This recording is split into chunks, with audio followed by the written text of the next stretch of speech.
Das Chalet Rügen, Sarahs Lieblingshaus, ja. Denn du bist auf Rügen geboren, korrekt? Nee, ich habe mit Rügen eigentlich so nichts am Hut, aber das Haus ist einfach wunderschön. Ja, es ist ein kleines Tiny House. Ihr nennt das Mikrohäuser. Also es hat eine ordentliche Größe. Wie viele Leute können da rein? Also hier haben wir auch 2 Schlafzimmer. Also es könnten teilweise sogar 4 Personen dort schlafen, ja. 4 Personen schlafen. Ist das gedacht als Erstwohnsitz? Geht das? Das wird auch gehen, ja. Das heißt, man kriegt dafür auch eine Baugenehmigung, je nachdem, wo man ist? Richtig, genau. Also da unterstützen wir auch unsere Kunden gerne mit unseren Bauingenieuren und Architekten und dann holen wir die Baugenehmigung ein, ja. Ja, es gibt einen neuen Trend, dass Leute sich minimalisieren wollen und das trifft das natürlich sehr genau. Die Breite hier 3 Meter? Hier haben wir ein bisschen über 4 Meter mit Dachüberstand und die Länge liegt bei 10 Metern. Das ist krass, man kann es so gar nicht so richtig wahrnehmen, wenn man davor steht, oder? Nee, genau. 4 Meter heißt Schwertransport. Richtig, auch Schwertransport, Sondertransport nachts mit Polizeibegleitung. Ist da schnell ein Termin zu kriegen eigentlich? Weil ich höre immer so ein bisschen, die sind ein bisschen überlastet, die Ämter teilweise mit der Planung. Oder geht das? Bei den Transporten jetzt? Ja. Oder das geht eigentlich relativ fix. Also es kommt immer ein bisschen drauf an, wohin letztendlich, in welches Bundesland, aber das geht eigentlich immer relativ schnell. So, ihr habt die Fenster in die Südseite reingestellt. Das bringt schon relativ viel. Das hier kommt fix und fertig, das Haus. Preis von dem? Das Haus liegt jetzt sogar unter 100.000, da haben wir 99,5. 99,5. Inklusive Mehrwertsteuer. Küche, Bad, Mehrwertsteuer. Fertig, so wie es ist, genau. 80.000, rund 80.000 plus Mehrwertsteuer, wie es hier ist. Gewerbliche kaufen das auch schon mal? Das wird auch oft für Ferienzwecke zum Beispiel genutzt, ja, weil es einfach eine schöne Größe hat. Da ist es da. So, und das heißt, es könnte ein Zweithaus sein, es könnte ein Erstwohnsitz sein, es wird fest angeschlossen an den Kanal. Richtig, genau. Also Abwasser, Frischwasser haben wir und Starkstrom. Und Starkstrom mit drin. Gas ginge auch, eine Gasheizung. Wir können das Ganze auch auf Gas umstellen, das geht auch. So, Gasheizung, natürlich der Kamin. Ihr habt den hier eingebaut. Ihr habt in vielen Häusern einen Kamin nachgerüstet. Das geht überall. Das geht in jedem Haus, genau. Haben wir jetzt hier bei diesem Modell nicht gemacht, aber auch da wäre Platz dafür. So, ordentliche Fenster habt ihr mit drin. Doppelverglasung, dreifach. Was habt ihr? Hier haben wir eine Doppelverglasung. Auf Wunsch dreifach? Geht auch. Geht auch. So, also. Aber ihr wolltet ja mal ein Modell machen unter 100.000 Euro. Die Qualität ist natürlich ordentlich. Das heißt, du hast gesagt, also das kann sich sehen lassen. Ihr seid in Deutschland, ihr verkauft in Deutschland, das ganze Tiny House Boom. Hast du das mitbekommen, dass es immer mehr wird? Oder? Also ich bin jetzt seit einem Jahr in der Firma und seitdem ist es einfach wahnsinnig gestiegen, die Nachfrage, das auf jeden Fall. Und ich denke, es wird auch so weitergehen, ja. Explodiert so ein bisschen. Ja, doch, im Moment schon. Komm, wir gehen mal kurz dahin. Ihr habt da was ganz Tolles gemacht. Ihr habt hier Holz runtergestapelt. Das ist natürlich eine tolle Möglichkeit, diesen Raum so ein bisschen zu verdecken. Der bleibt aber im Grunde genommen offen, oder? Genau, also man kann es halt so lösen. Wir nutzen es jetzt zum Beispiel auch als Unterverkleidung. Das dient dann auch ein bisschen der Wärmeisolierung und es ist natürlich auch ein toller Lagerraum für das Kaminholz. Man kann es aber auch mit Holzpaneelen oder mit Betonplatten verschließen. Wichtig ist immer nur, dass es nicht luftdicht verschlossen wird. Ihr habt eine Stahlkonstruktion drunter. Das Ganze wiegt richtig was. Das ist richtig absolute Qualität, oder? Ja, also das Haus liegt jetzt auch ungefähr so bei 14 Tonnen. 14 Tonnen. Ja. Das wird wo jetzt gefertigt? Das wird in Deutschland gefertigt. Made in Germany. Made in Germany. Rügen. So, und das ist da. Das heißt, deutsche Handwerker. Ja gut, ob die jetzt alle aus Deutschland kommen, es wird aber in Deutschland gebaut. Genau, in Deutschland gebaut, mit Liebe und Herz, genau. Ich muss aufpassen, was ich sage, weil viele gute Handwerker kommen nicht mehr aus Deutschland. Nicht unbedingt, nein. So, kommen aus ganz Europa. Die Lampe ist dabei? Die sind nicht standardmäßig mit dabei, das kann der Kunde sich aussuchen, wie er das gerne mag.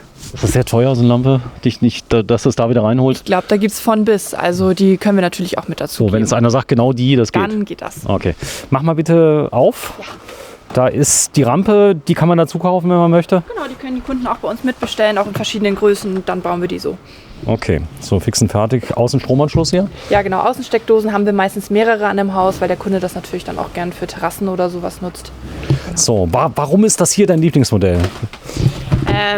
Weil ich die Aufteilung in diesem Haus optimal finde. Also man hat wirklich 2 vernünftig große Schlafzimmer. Die Küche, das werden wir gleich auch noch sehen, ist das absolute Highlight in diesem Haus, finde ich. Und der Wohnraum, der macht einfach richtig was her mit den großen Fenstern. Oh, ich merke schon, was du sagst, ja. Das heißt, die Küche ist so optimal integriert, dass sie nicht zu viel Platz wegnimmt. Richtig, aber es ist trotzdem wirklich alles da. Also man muss auf nichts verzichten. Aber sie fügt sich einfach so schön in das Wohnbild ein. Das ist in diesem Haus irgendwie ganz toll. Ja, ist schon Platz für die Waschmaschine. Richtig, das ist auch immer mit dabei. Braucht man ja auch einfach Waschmaschine, Trockner und das ist da halt super unterzubringen. Rügen 99.900 plus die Hilfe. Man kann bei euch eine Bauvoranfrage machen. Das heißt, man kann checken, geht das in meinem Bundesland? Oft seid ihr erfolgreich. Richtig, ja. Also es kann manchmal ein bisschen dauern. Wenn ich ein Grundstück habe, natürlich perfekt, oder? Wenn das Grundstück vorhanden ist, dann geht das richtig fix, ja. So, im Moment, das heißt, ich bemühe mich um ein Grundstück. Jetzt habe ich soweit verstanden. Gut, kann man eh kaufen. Im Moment ist das kein Nachteil, wenn man ein Grundstück kauft. Guck mal, wer da sitzt. Die Valeria, da vorne ist sie da. Ja, das ist die Chefin und Gründerin von der Vital Camp GmbH. Jetzt habe ich sogar richtig rum. Du sitzt in der Sonne in einem wunderschönen Modell namens Rügen, komplett aus Holz, so kann man sagen. Da ist ein Dämmstoff mit drin. Das Thema Allergien, Allergene, das verfolgt die Leute so ein kleines bisschen. Ihr wisst ganz genau, was ihr verbaut habt, oder? Ihr baut es ja selber. Absolut, das müssen wir auch. Ne? Ich meine, der Mensch wohnt ja dann auch in diesem Haus, deswegen müssen wir genau wissen, was sind seine Vorlieben, was mag er nicht. Dafür haben wir ja unser Vertriebsteam oder unser Verkaufsteam, die genau diese Gespräche mit den Kunden führen und dass der Kunde dann wirklich nach 3-4 Stunden von so einer Hausplanung glücklich hier das Gelände verlässt und sagt, ich habe jetzt hier alles richtig gemacht und bekomme das, was ich möchte. So, ihr geht nicht hin und drückt die Kunden, das ist hochinteressant. Es ist kein Timesharing-Modell, der Kunde kauft sein Haus, der darf auch noch mal gehen, der wird nicht eingesperrt hier bis zur Unterschrift. Viele gehen auch wieder, lassen das mal ein bisschen wirken auf sich und kommen auch wieder, oder? Richtig, ja, also die lassen sich dann erstmal so einen Eindruck machen von unseren Häusern, gehen dann wieder, ordnen das so für sich und dann kommen sie wieder und wissen genau, welches Modell. Also das ist ganz oft der Fall. Unterschiede sind wirklich enorm. Ihr baut in Deutschland, die Hölzer sind richtig toll ausgewählt. Was ist das für ein Holz? Das sieht schon fast alt aus. Genau, das ist jetzt Lärche und zwar nennt sich das Retro-Timber. Das ist gebürstet und gehackt, damit man genau dieses Feeling hat, was du genau gerade gesagt hast. Das ist rustikal. Hier siehst du aber, wir verbinden das mit Fichte, Tanne, Weiß. Das heißt, wir haben hier einen skandinavischen Wohnstil und durch das Holz wirkt es nicht so kühl und doch nicht zu kalt. Das heißt, wir vermischen sozusagen so ein bisschen rustikal und modern miteinander, sodass man sich wohlfühlt. Genauso die Farben, die wir hier auch aussuchen, ob es der Fußboden ist oder die Küchenfarben, das muss halt alles miteinander stimmig sein und wird nicht einfach mal so querbeet und bunt durcheinander gewürfelt, sondern hier steckt schon wirklich, wirklich sehr viel Arbeit hinter, damit wir die Häuser genauso haben, wie du die hier siehst. Du hast das Haus designt, entwickelt. Genau. So, du bringst ab und zu mal die Handwerker auf die Palme, weil du wieder neue Ideen hast, Ja, die umsetzen müssen, weil da muss ja auch Statik auch stimmen. Genau, das haben wir immer wieder. Also bitte nochmal einen lieben Gruß an unsere Handwerker, die das immer wieder mit uns mitmachen müssen. Aber letztendlich zählt nachher das Ergebnis und die zufriedenen Kunden. Und deswegen sind ja auch unsere Kunden auch happy, weil wir natürlich schon versuchen, auch jeden Wunsch umzusetzen. Und und deswegen ist es immer spannend, mit den Handwerkern zu diskutieren oder zu sprechen und sie zu überzeugen. Aber das gelingt uns, glaube ich, immer ganz gut. So, du hast zu mir einen Spruch gesagt, unsere Häuser sind perfekt, wenn sie ausgeliefert werden. Dann habe ich zu dir gesagt, naja, perfekt gibt's nie, Menschen machen immer ein bisschen Fehler, aber du bemühst dich, das ist schon fast krankhaft bei dir, ja, dass du perfekt sein möchtest, oder? Ja, krankhaft, ich würde sagen Leidenschaft. Man macht diese Sachen aus Leidenschaft und das ist das, was zählt für mich, ist mein Job, meine Leidenschaft, mein Hobby und ich glaube, das ist das, was es nachher auch wichtig macht. Aber auch die Menschen, die nachher auch im Team bei uns sind, die machen das auch aus Leidenschaft. Ich glaube, die bauen das so, als hätten sie es für sich selber gebaut, habe ich das Gefühl. Absolut. Und jedes Mal, wenn so ein Haus die Produktion verlässt, ist jeder traurig, weil wieder ein Haus ausgeliefert wird, weil da natürlich sehr, sehr viel Arbeit und es wird viel geweint bei euch, ja, wenn die Häuser ausgeliefert werden. Alle sind in Tränen und so weiter. Aber man merkt, also ich habe viele Tiny Häuser gefilmt, wo du in diese Ecken zum Beispiel das Finishing, das ist die meiste Arbeit eigentlich. Da geht es um Millimeter, da geht es um Fugen, die geschlossen werden, die sind ordentlich lackiert, Kanten, ich sag mal, Strahler sind ordentlich eingelassen. Das ganze Haus, wenn ich das bekomme, kann ich das vorher sehen, wenn ich das will? Also bevor es zu mir gefahren wird, kann ich mir das angucken? Ja, kannst du. Das geht. Ja. Also ich kann im Prinzip die Abnahme machen, bevor es mich erreicht. Genau, das kannst du. Okay, das ist, glaube ich, auch ganz wichtig. Dann Anzahlung, habt ihr zu mir gesagt, ist kein Problem. Auf Wunsch sogar eine Bürgschaft. Also wenn einer sagt, klar, ich zahle jetzt hier mein Haus, das kommt ja relativ schnell. Also ich warte jetzt keine 3-4 Jahre drauf, sondern im Regelfall rund ein halbes Jahr, 3/4 Jahr. Ja, ungefähr ein Jahr, also so in dem Schnitt. Also doch ein Jahr. Ja, so zwischen 3/4 Jahr und ein Jahr ungefähr. Ist der Tisch dabei? Der Tisch ist nicht mit dabei. Den haben wir jetzt auch so reingestellt. Ist das Sofa dabei? Auch nicht. Auch nicht dabei. Das heißt, alle Sachen, die beweglich sind, du hast es eben genannt, alles, was nicht umfällt, wenn man es auf den Kopf stellt. Genau, alles, was nicht rausfällt, wenn man es auf den Kopf hält. Genau. So, kann ich das Haus danach nochmal bewegen? Das geht. Das ist weiterhin mobil. Das heißt, das kann auch nochmal wieder neu transportiert werden. So, ganz wichtige Sache. Alles ist Holz, heißt die ganze Wand aus Holz, Dämmmaterial aus Holz. KfW, also das ist ja die Bauvorschrift, ihr kriegt ja sonst keine Baugenehmigung oft, ja, wenn die nicht bestimmten Bauwerten entsprechen. Das macht ja alles mit den Leuten, praktisch Architekten und so weiter aus. Richtig, genau. Dafür haben wir unsere Fachleute, die prüfen das dann in jedem Einzelfall und genau, richten sich dann da nach den Richtwerten. So, ich zeige mal die Küche, die ist aber dabei. Die ist inklusive und das ist ja auch das kleine Highlight, was ich so wunderschön in diesem Haus finde. Die Anordnung meinst du, oder? Die der Küche? Anordnung, aber auch die Optik. Also ich finde, das ist wirklich perfekt für dieses Haus. Progress habt ihr dran eingebaut, auch ordentliche, ich sag mal, Geräte. Die Geräte, da habe ich noch einen ganz kleinen Einfluss drauf, wenn ich einen Dampfkarre will. Genau, also wir haben jetzt Progress standardmäßig eingebaut. Man kann aber auch AEG, Siemens, Bosch bekommen, wenn man jetzt möchte, dass man eine bestimmte Marke in einem Haus verbaut haben will.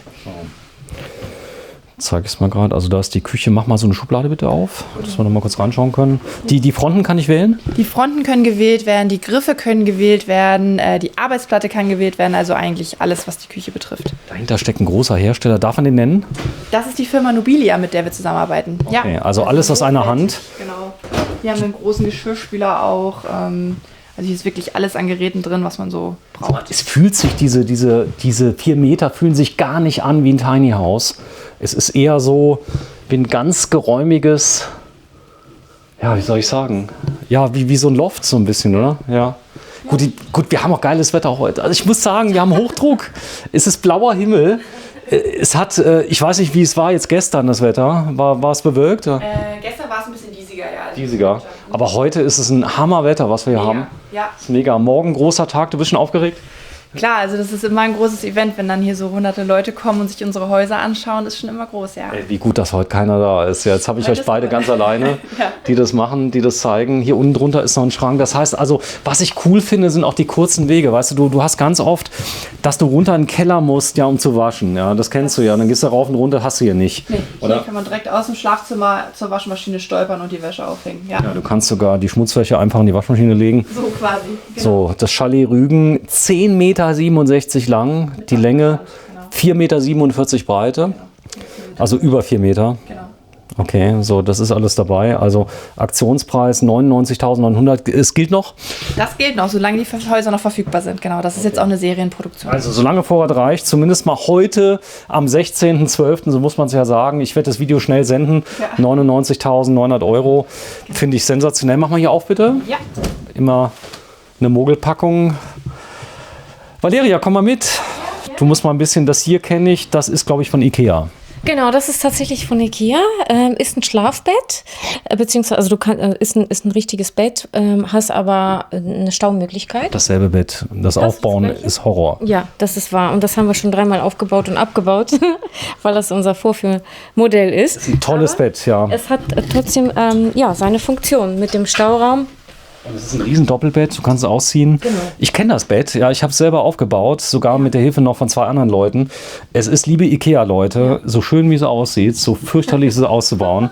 Ja. So, dann habt ihr hier ganz stilecht Sachen hier reingemacht. Die Leute, die reinkommen, sind oft begeistert, wie stilsicher ihr es eingerichtet habt, Ja, oder? das sind ja auch meistens auch die Kleinigkeiten, die es nachher auch ausmachen.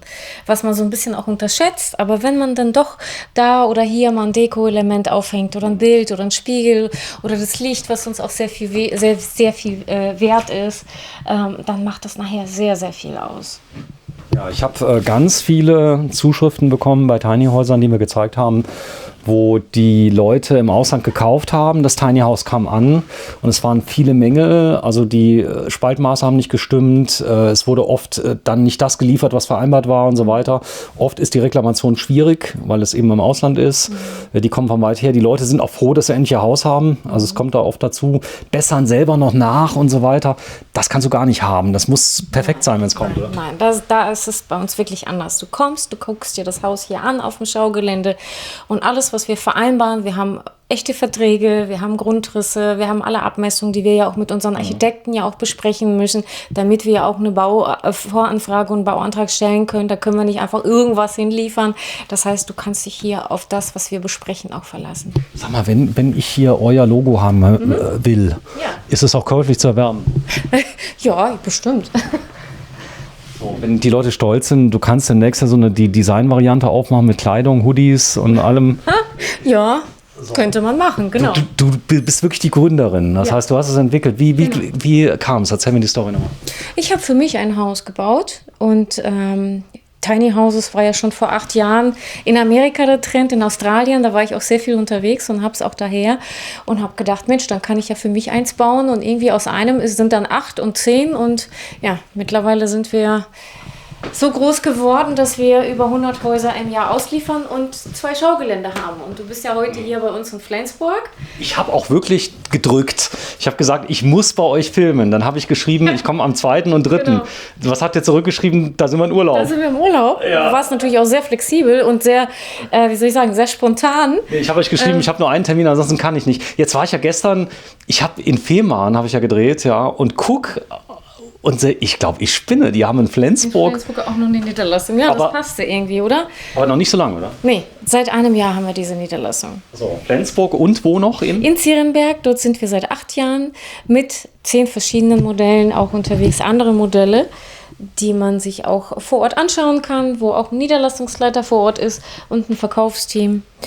Und so, ich zeige mal gerade so ein bisschen das Finishing. Kann man mit einer großen, praktisch Veranda hier aufwarten? Könnt ihr sowas anbieten? Wir nicht, aber meistens ist es so, dass der Kunde ja auch selber ja auch etwas machen möchte. Das ist ja das Schöne. Ich will nichts machen. So.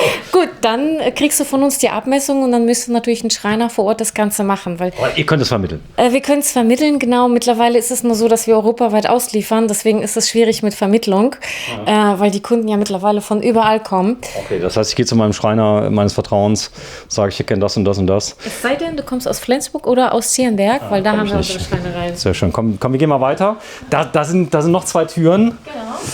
Liebe Sarah, geh mal vor. Du hast einen riesen Vorteil. Du bist mein laufendes Metermaß. 1,83 Meter plus Schuhe, 1,85 Meter. Große Frauen hat der Norden. Und deswegen sieht man mal, wie groß das Bett ist. Das hat Gardemaße. Was hat das hier? Das ist 1,60 mal 2 Meter. 1,60 mal 2 Meter, ein Queensbett, wie es hier steht.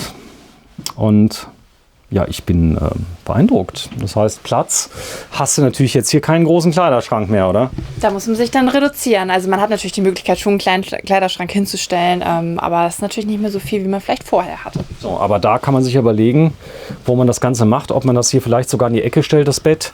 Das, oder man hat vielleicht auch ein Bett mit Bettkisten oder sowas. Da gibt es ja mehrere Möglichkeiten, die so kleine Räume optimal ausnutzen dann. So, ihr habt aber eine Lösung. Ihr habt nämlich extra Häuser, die man im gleichen Design kaufen kann. Genau. Die kann man dazustellen, die kann man als Lagerraum verwenden, gerade dann, wenn man noch einen Garten hat noch Gartengeräte, hat Fahrräder, E-Bikes und so weiter, weil man hat ja keinen Keller. So ist das, genau. Deswegen haben wir diese Häuschen erschaffen, die auch winterfest sind, wo man wirklich auch eine Waschmaschine unterbringen kann, die nicht einfriert im Winter. Okay, das heißt, es muss nicht der 6.000 € Seekontainer sein, halb verrostet, den ich dann vor die Tür stelle, sondern ihr habt da was Ordentliches zu. Da gibt es ein extra Video zu, will mal zeigen. Bitte mal die andere Seite öffnen. Ja, ich komme Sarah, ja, das wäre lieb. Mach mal hier dann wieder die nächste Tür auf. Du bist die Person, die immer hier ist quasi, oder? Ich bin immer da, ja. Immer? Immer. Okay. Immer.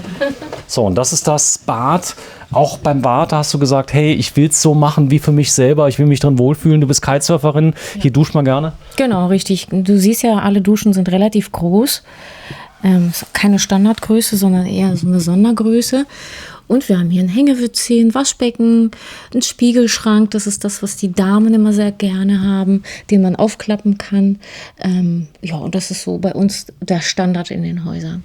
Nicht so hässlich wie sonst. Also richtig schön, dass man reingeht und auch mal entsprechende Gäste hat, die ja schon vermuten, oh je, jetzt habe ich den ganz großen Abstieg gemacht. Ja, dann kommen die rein und sagen, ey, sowas will ich auch haben, oder? Ja, viele sagen sogar, das ist ja schöner wie bei mir zu Hause. Und das ist ja etwas, was wir ja auch erreichen wollen, dass wir sagen, Minimalismus trifft nicht nur auf Qualität, sondern auch auf Design. Und das findest du in allen unseren Häusern. Ja, ganz wichtig, der Handtuch, Heizkörper, Betonoptik habt ihr an den Wänden mit dran. Inwieweit habe ich denn hier drin jetzt einen Einfluss? Was kann ich denn wählen? Komplett. Die Farbe auch? Du kannst die Fichte-Tanne in Weiß wählen, in Natur, in Grau. Du kannst die Betonoptik wählen. Du kannst auch eine Holzoptik wählen. Du kannst sogar eine schwarze Toilette wählen statt eine weiße. Das haben wir zum Beispiel in Zierenberg. Also gerne auch mal in Zierenberg vorbeikommen und sich dort ein Haus angucken. Das heißt, du bist hier komplett flexibel. Du kannst hier auch ein anderes Waschbecken aussuchen. Ja, oder vielleicht doch kein Spiegelschrank, sondern etwas anderes. Also da sind wir wirklich komplett flexibel. Das Coole ist, dass diese Häuser komplett aus Holz gebaut sind. Das heißt, wir sprechen eigentlich von einem Holzhaus. Richtig. Und du siehst auch hier, schau mal, hier siehst du auch die Dämmung. Ne? Hier haben wir jetzt zum Beispiel eine 16er Dämmung. Dementsprechend ist die Wand dann auch aufgebaut, dass wir hier eine 22 cm dicke Wand haben. Ich glaube, das ist nochmal der Unterschied zum Wettbewerb, der ja oft Sandwich baut. Relativ preiswert, Deckenhöhen nicht so gering. Das Raumklima, das muss man erleben hier drin. Das ist was ganz anderes, also als in einem Sandwichbau. Nicht, dass Sandwich schlecht ist, aber das Holz ist wahrscheinlich offen, diffusionsoffen. Absolut, genau. Und es ist ja auch so der Vorteil hier, wir müssen keine Gewichtsklasse einhalten. Deswegen können wir auch wirklich die normalen Naturstoffe verbauen, die du aus einem normalen Holzhaus kennst. Und das ist der Grund, warum wir sagen, diese Mikrohäuser, die sind so stabil, die sind winterfest, da kannst du alles machen, was du möchtest. Oh, Rügen, 99.900. Was ist denn das größte Haus, was ihr habt? Zum Beispiel jetzt in Hessen? Das größte Haus ist tatsächlich das Österreichs L oder das Schwarzwald, was wir in Hessen noch stehen haben. Die Frau weiß alles, ist der Hammer. Das stimmt. Genau, wir haben da aber auch noch das Südtirol, also die sind alle so an die 50 Quadratmeter und somit dann die größten Häuser, die wir da stehen haben. Autovermietung, da kommst du her damals. Und ich liebe Autovermietungen, weil die müssen nett sein, weil du wirst dauernd geratet, oder? Es ist halt im Kundenbereich tätig, ne? Deswegen das ist Zeit an den Tag legen, steht dann an der Tagesordnung. Das war ja auch nett, sage ich mal, aber das hier hat noch eine andere Qualität. Die Leute kommen ja her, die wollen ja Freizeit haben, gell? Richtig, genau. Das ist für die ja auch ein Erlebnis und das will man denen dann ja auch so schön wie möglich gestalten. Habt ihr auch Eltern, die für Studenten sowas mal kaufen, oder? Haben wir tatsächlich auch, ja. Also sowas oder auch Alterswohnsitze zum Beispiel, die ihre Eltern dann in die Nähe holen wollen, was ich sehr schön finde. Genau. Aber nicht zu nah. Das ist immer, deswegen haben die ein extra Haus. Deswegen ist dann immer noch, da kann man die Tür noch mal zumachen. Die Tür zumachen. Cool. Ja, ihr habt sogar Klappen für Katzen und so weiter. Jetzt merke ich richtig die Strahlungswärme von hier oben. Ja. Das ist sehr interessant. Aber ihr könnt natürlich auch Wärmepumpen einbauen. Man kann natürlich ich sag mal, alle Heizmöglichkeiten hier einbauen, die es gibt, oder? Ja, wir sind da schon breit aufgestellt. Also es gibt auch eine Wärmepumpe, wir können Fußbodenheizung einsetzen, wir können das Ganze auf eine Gastherme umstellen. Gibt es viele Möglichkeiten, ja. Wärmetauscher, Lüftung, geht sowas?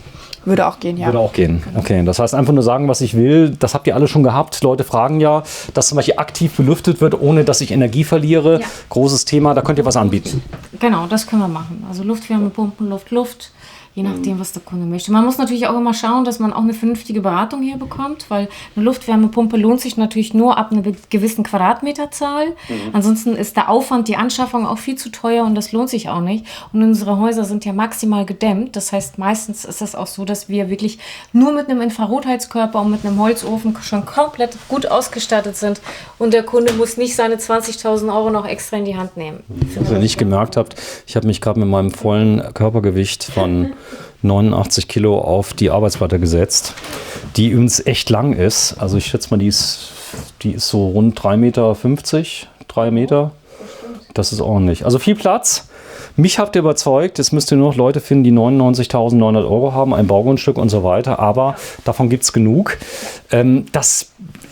Was mir auffällt, ist, das Billigste zum Teuersten ist gar nicht so viel Unterschied, ja, also von der Größe her. Das Kleinste zum Größten, da im Prinzip liegt er zwischen 60 und, ich sag mal, 140.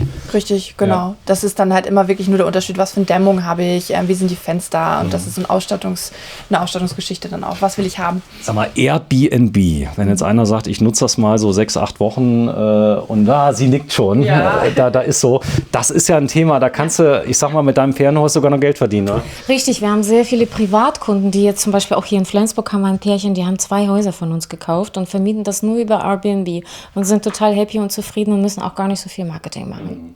Genau, und das geht ja über die Plattform automatisch, die kriegen ein bisschen was ab. Ja. Dafür hat man das, ja cool. Komm, wir gehen mal raus. Ja. Da ist es und ich überlege gerade, ob ich ob ich heute schon nach Hamburg fahre. Denn ich fliege ja morgen in Hamburg los. Weil es gibt ja so viel zu sehen. Morgen habt ihr einen großen Tag. Schautag geht wann los? Um 11 Uhr starten wir hier. Ja, das ist ja zivil. Du wohnst hier in der Nähe? Ich wohne hier in der Nähe, ja. Gut, das ist schon mal gut. Du machst das nicht alleine, oder? Hier. Nee, ich habe ja noch meine Kollegin, die ja unter anderem auch die Buchhaltung macht, aber die unterstützt mich auch im Verkauf. So, ihr seid zu zweit. Wenn ich jetzt hier kaufe, ist das so ein Formular? Wie läuft das? Du gehst hin und füllst das aus? Ihr habt so ein Kaufformular? Also erstmal legen wir ja die Spezifikation des Hauses fest und dann bekommt der Kunde die kompletten Kaufvertragsunterlagen mit den ganzen Ausstattungsmerkmalen. Auf Wunsch auch zugeschickt, oder? Auf Wunsch auch zugeschickt, per Post oder auch per E-Mail. Also ganz locker. Ihr habt zu mir gesagt, die Kunden kommen von alleine. Ihr wollt lieber saugen als drücken. Das ist so. Das heißt, der Kunde, wenn er überzeugt ist, soll er kaufen. Und wenn nicht, dann nicht, oder? Ja, also der Kunde muss schon mit Herz dabei sein, weil das letztendlich auch eine Entscheidung ist. Nicht nur ein paar Schuhe, sondern es ist ein Haus und das muss er halt auch lieben. Also alles ist mit so viel Liebe. Man sieht es bloß nicht. Du warst eben so traurig mit deinem Kräutergarten im ersten, den wir gesehen haben, denn ihr lebt das Ganze richtig. Hinten die Sauna, habt ihr die gebaut? Genau, die ist auch von uns. Zusätzlich als so ein Objekt, gerade wenn jemand ein Fertighaus kauft bei uns und sagt, alles klar, ich möchte jetzt gerne noch mal so eine kleine Sauna, oder hier siehst du auch die kleinen Holzlounges. Die sind voll süß. Wintergarten, oder für den Sommergarten. Also du siehst, wir bieten halt auch zusätzliche Objekte noch mal mit an, damit man das ganze Projekt nicht nur mit einem Haus beendet, sondern dass du dann wirklich auch alles bekommst. Von einem Winterhaus bis eine Sauna, bis eine Es gibt auch kein Carport bei euch, oder? Nee, das noch nicht. Da vorne steht einer, den habt ihr nur für euch gebaut. Den nutzen wir nur für euch, für uns, für die Schautage. Oder wenn es mal regnet, dass wir uns da unterstellen können. Aber das haben wir noch nicht im Angebot. Was ist das für ein Haus? Das ist jetzt ein klassisches Tiny House, was du auch hinterherziehen kannst. Das ist nur 6 Meter lang und 2,50 Meter breit. Preis von dem? Hier liegen wir bei 60.000 Euro. 60.000 Euro, das zeigen wir euch gleich. Vielen Dank fürs Einschalten. Wir sind bei der Vital Camp GmbH und das Ganze einmal in Flensburg und in Zierenberg in Hessen. Tschüss.